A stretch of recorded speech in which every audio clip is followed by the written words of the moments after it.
La medicina actual que tenemos a día de hoy y el sistema médico tienen una historia bastante oscura detrás, llena de conspiraciones, llena de dinero y con historias de personajes que no han sido médicos, pero que se han lucrado muchísimo con lo que tenemos a día de hoy.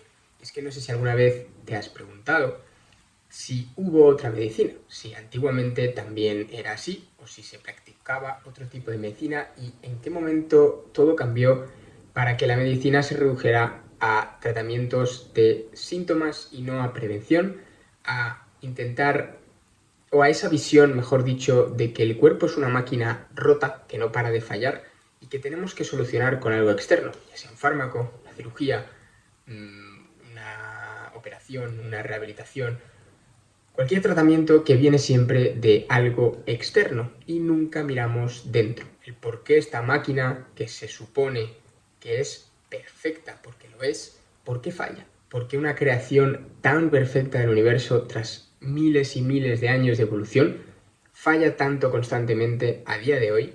¿Y cómo podemos solucionar esto? Pues bien, si te interesa saber cuál es la historia de la medicina que tenemos a día de hoy, en qué momento todo esto cambió, quiénes fueron los responsables y todo lo que hay detrás, si alguna vez o nunca has escuchado hablar sobre el informe Flexner, sobre quién es Rockefeller y sobre todo esto, quédate porque de verdad que este episodio te va a abrir mucho los ojos acerca de la situación actual y espero que te haga reflexionar.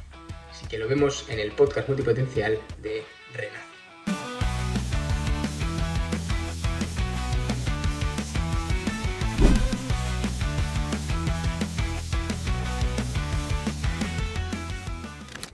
A finales del siglo XIX, John Rockefeller era la persona más rica del planeta y seguramente una de las personas, o por no decir la persona más rica que ha existido nunca en la historia. Y esto no es ninguna exageración. Creó y fundó la empresa Standard Oil, que tenía el control, llegó a tener el control del 90% de todo el petróleo de los Estados Unidos. Tal era su magnitud y su monopolio que el gobierno de Estados Unidos creó unas leyes antimonopolio para evitar esto. Y es que le obligaron a coger la empresa de Standard Oil y dividirla en pequeñas empresas que tenía que vender.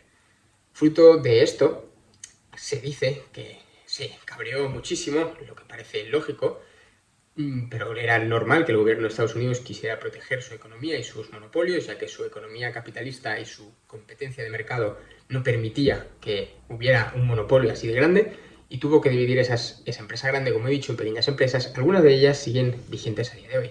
Bien, aquí la historia es donde torna un giro, y es que Rockefeller, que más que un empresario era realmente un auténtico estratega, no se llega a ser la persona más rica incluso de la historia sin ser una persona con una estrategia muy buena a largo plazo y sin ser un visionario, entendió que la verdadera riqueza no venía simplemente del petróleo, ya que esto era un producto que en algún día se acabaría o que tenía un uso, pero que se podían dar muchísimos más usos. Y es que por aquel entonces Alemania era el sitio, por así decirlo, pionero en el estudio de la química y descubrieron que había derivados del petróleo, de derivados químicos del petróleo, se podían obtener una serie de productos muy útiles, como colorantes, plásticos y medicamentos.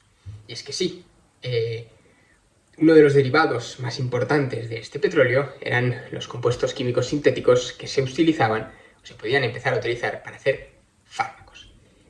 Y aquí entra el informe Flexner, ¿no? Y es que Rockefeller empezó en ese momento a invertir en laboratorios farmacéuticos con un plan perfectamente diseñado, ¿de acuerdo? Creó una red de influencias con gobiernos y políticos que dominaría ese mercado, ¿no? Empezó a controlar todo el mercado de los laboratorios farmacéuticos, que por aquel entonces, evidentemente, no estaban tan explotados, ya que la mayor parte de la medicina que se practicaba en aquel entonces tenían remedios pues naturales, homeopatías, herbolarios, hidroterapias, osteoterapias. Eran terapias más bien conectadas un poco más a la naturaleza, a una visión más holística, lo que se conoce como una visión de un todo, que el cuerpo es un todo y no son partes separadas, y era una medicina más preventiva, de intentar prevenir la enfermedad más que tratar cuando ya se hubiese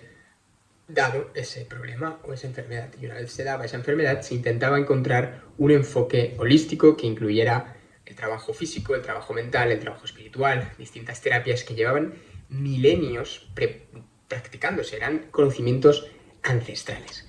Bien, ¿qué hizo Rockefeller con esto? Pues eliminar toda competencia existente. Aquí es donde entra el informe Flexner. En 1910, Abraham Flexner, que no era médico, era un educador, publicó un informe, que era el informe Flexner, conocido pues, de su nombre, ¿no?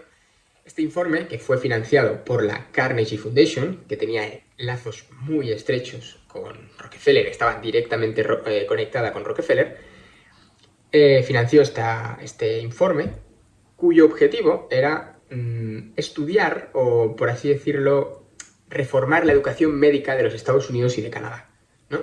Lo que hizo realmente fue estudiar un poquito qué prácticas se estaban llevando a cabo en las escuelas de medicina, hacer un informe acerca de, pues, sí, como un poquito si las prácticas que se realizaban eran útiles o no, un poquito como analizar la seriedad de todo esto. Bien, lo que hizo realmente en la práctica fue que se cerraron más del 50% de todas las escuelas de medicina, se declararon como no científicas todas esas prácticas no farmacológicas, es decir, todo eso que se estaba practicando desde hacía tanto tiempo, y se desacreditó completamente a la medicina tradicional, energética, herbolaria, espiritual, preventiva, todo ese tipo de medicina se tachó automáticamente de no útil porque no era científica. Bien, a partir de ahí se impuso un nuevo sistema médico que es muy parecido, por no decir casi igual al que tenemos a día de hoy, que eran 2 años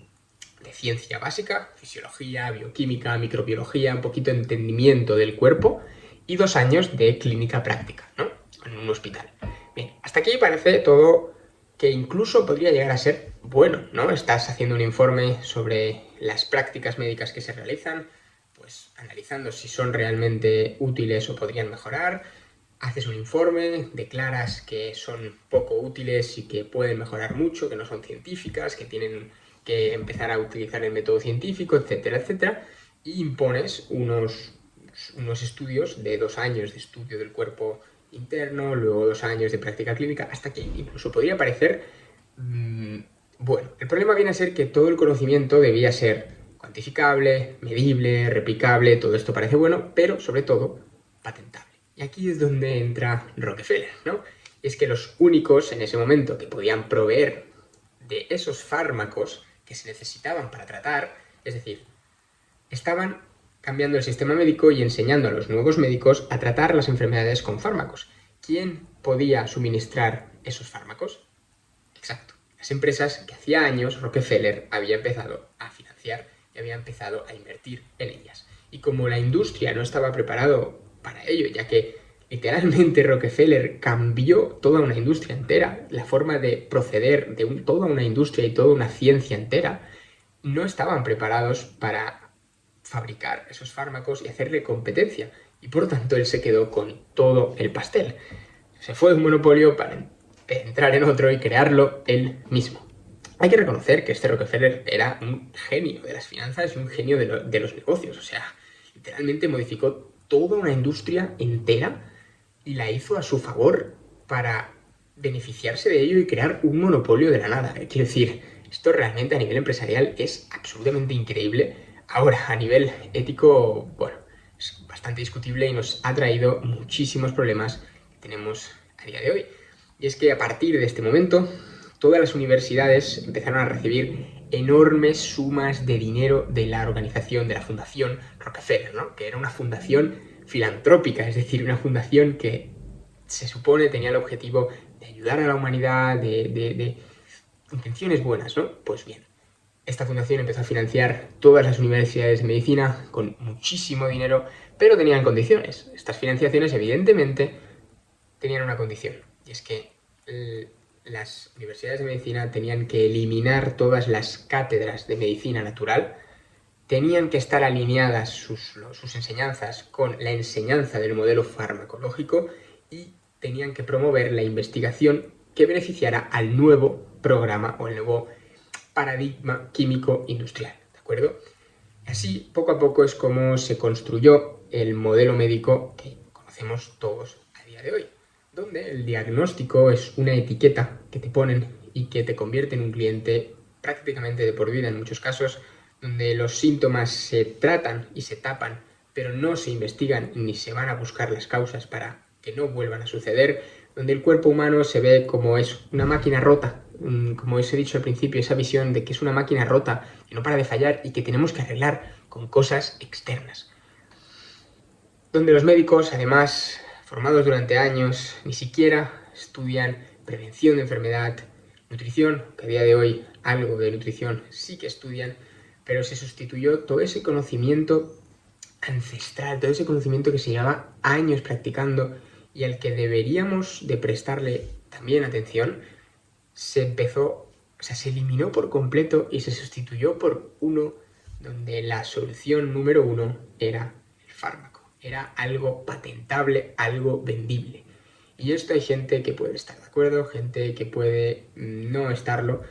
Lo que está claro es que te puede surgir la pregunta de que, oye, ¿y esto no será una teoría conspirativa más? Bueno, la realidad es que esto no es una teoría conspirativa porque todo esto está documentado. Es decir, el monopolio de Rockefeller, la financiación del informe Flexner, el cierre masivo de escuelas de medicina alternativa, las donaciones condicionadas a estas universidades, la creación de complejos médicos farmacéuticos industriales, que son los mismos que tenemos a día de hoy, todo esto está documentado. Está ahí fuera para quien quiera encontrarlo, quien quiera leerlo e informarse sobre esto. Así que no es una teoría conspirativa, no es algo sin fundamentos, es una estrategia corporativa perfectamente planeada por una persona que sabía muy bien lo que hacía y que conocía muy bien cómo se movía el mundo. Lo peor de esto realmente es que más de 100 años después, estamos hablando de que todo esto empezó en el finales del siglo XIX, más de 100 años después de 1901 fue el informe Flexner, seguimos todavía con este sistema y no solo eso, sino que estamos más metidos que nunca, donde se sigue tachando de pseudociencia, de no científico, de no válido a muchísimos conocimientos y muchísimas prácticas alternativas que han ayudado a muchas personas. Se han tapado incluso estudios, se han tapado personajes, incluso premios Nobel que consiguieron grandes cosas y se ha empezado a tachar de peligroso, de cancerígeno, de dañino para la salud a cosas que nunca antes en la historia de la humanidad se nos hubiese pasado por la cabeza hacerlo, como en el caso del sol, en el caso de la carne roja, en el caso de los huevos y muchísimos otros ejemplos. Todo esto se ha tachado de dañino para la salud, incluso de cancerígeno, cuando la realidad es que es algo que nos lleva acompañando toda la vida y que sin ello no estaríamos aquí a día de hoy. Y eso hay que tenerlo claro.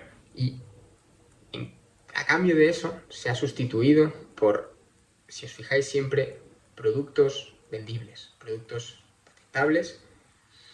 Y lo que quiero con este episodio, que tampoco quería que quedara muy largo, simplemente quería explicar esta historia, que quedara clara, que se supiera de dónde viene el origen de la medicina actual y dejaros con un mensaje de que no te cuento esto para que ahora te llenes de rabia, de paranoia, de frustración por lo que ha pasado y decir, pero esto es injusto, ¿cómo podemos cambiarlo? No, te cuento esto para que comprendas el origen del sistema que tenemos actualmente y sobre todo para que puedas empezar a recuperar tu soberanía sobre tu salud, tu control y que empieces a tomar las decisiones que tú decidas y que no otros decidan por ti. La información es poder, la información nos hace libres, tenemos que tener la información y esto os lo digo también porque todavía hay medicina real ahí fuera, todavía hay sabiduría ancestral, todavía hay conocimientos,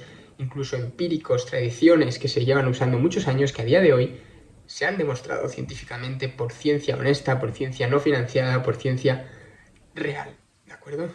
Y sobre todo también quiero dejar claro que la solución a esto y lo que os quiero decir no es que haya que rechazarlo todo y que la medicina actual no sirva para absolutamente nada, no valga para nada, ha sido un fraude constante y tenemos que irnos todos al monte y no volver a ver nunca a un médico y cambiarlo por un chamán. No me estoy refiriendo a esto, sino que la solución a esto es reunificar lo que algún día fue separado y no debió ser separado. Y es que ciencia se separó del sentido común, la tecnología de la sabiduría ancestral y la medicina moderna de la conexión con la naturaleza.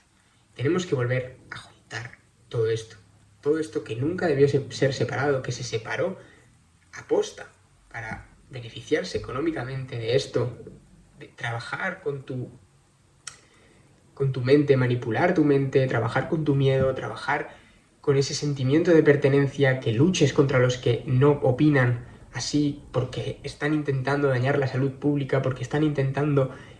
Y realmente tenemos que empezar a de verdad pensar que esas cosas no son independientes, no van por separado.